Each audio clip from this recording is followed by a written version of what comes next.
ತಮ್ಮ ಹುಟ್ಟೂರು ಕೃಷ್ಣರಾಜಪೇಟೆ ಪಟ್ಟಣಕ್ಕೆ ಆಗಮಿಸಿದ್ದ ಕೇಂದ್ರದ ಮಾಜಿ ಸಚಿವರು ಹಾಗೂ ರಾಜ್ಯಸಭೆಯ ಉಪ ಸಭಾಪತಿಗಳಾಗಿದ್ದ ಪ್ರದೇಶ ಕಾಂಗ್ರೆಸ್ ಶಿಸ್ತು ಸಮಿತಿಯ ಅಧ್ಯಕ್ಷರಾದ ಡಾಕ್ಟರ್ ಕೆ ರೆಹಮಾನ್ ಖಾನ್ ರವರನ್ನ ಅವರ ಸ್ವಗೃಹದಲ್ಲಿ ಅಭಿನಂದಿಸಿ ಗೌರವಿಸಿ ಮಾತನಾಡಿದ ಮೈಶುಗರ್ ಅಧ್ಯಕ್ಷ ಸಿಡಿ ಗಂಗಾಧರ್ ಅವರು ಮೈಶುಗರ್ ಸಕ್ಕರೆ ಕಾರ್ಖಾನೆಯಲ್ಲಿ ಪ್ರಸಕ್ತ ಹಂಗಾಮಿಯಲ್ಲಿ 4.5 ಲಕ್ಷ ಟನ್ ಕಬ್ಬು ಅರೆಯುವ ಗುರಿ ಹೊಂದಿರುವುದಾಗಿ ತಿಳಿಸಿದರು.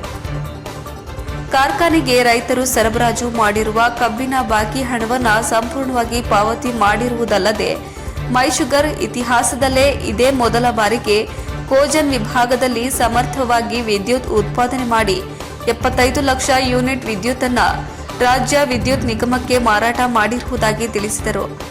ಕಾರ್ಖಾನೆಯನ್ನ ತನ್ನ ಗತ ವೈಭವದ ದಿನಗಳಿಗೆ ಕೊಂಡೊಯ್ಯಲು ಪ್ರಾಮಾಣಿಕವಾದ ಪ್ರಯತ್ನ ಮಾಡಿರುವುದಾಗಿ ಸಿಡಿ ಗಂಗಾಧರ್ ಅವರು ರೆಹಮಾನ್ ಖಾನ್ ಅವರಿಗೆ ತಿಳಿಸಿದರು. ಈ ಸಂದರ್ಭದಲ್ಲಿ ಕಾಂಗ್ರೆಸ್ ನಾಯಕರಾದ ಮನ್ಸೂರ್ ಅಲಿಖಾನ್, ಕೃಷ್ಣರಾಜಪೇಟೆ ತಾಲೂಕು ಕಾಂಗ್ರೆಸ್ ಸಮಿತಿ ಅಧ್ಯಕ್ಷ ಬಿ ನಾಗೇಂದ್ರ ಕುಮಾರ್, ತಾಲೂಕು ಕಾಂಗ್ರೆಸ್ ಉಸ್ತುವಾರಿ ಚಿನಕುರುಳಿ ರಮೇಶ್, ಮಂಡ್ಯ ಜಿಲ್ಲಾ ಕಾಂಗ್ರೆಸ್ ಸಮಿತಿಯ ಕಾರ್ಯದರ್ಶಿ ಅಕ್ಕಿ ಹೆಬ್ಬಾಳು ದಿವಾಕರ್ ಮತ್ತಿತರರು ಉಪಸ್ಥಿತರಿದ್ದರು.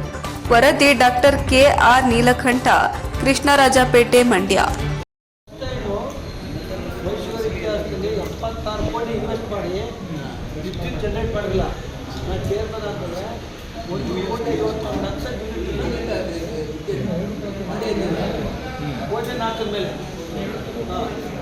ನಾನು 71 ಲಕ್ಷ ಮಾರಾಟ ಮಾಡಿದ್ದೀನಿ. ಚೆಸ್ಟ್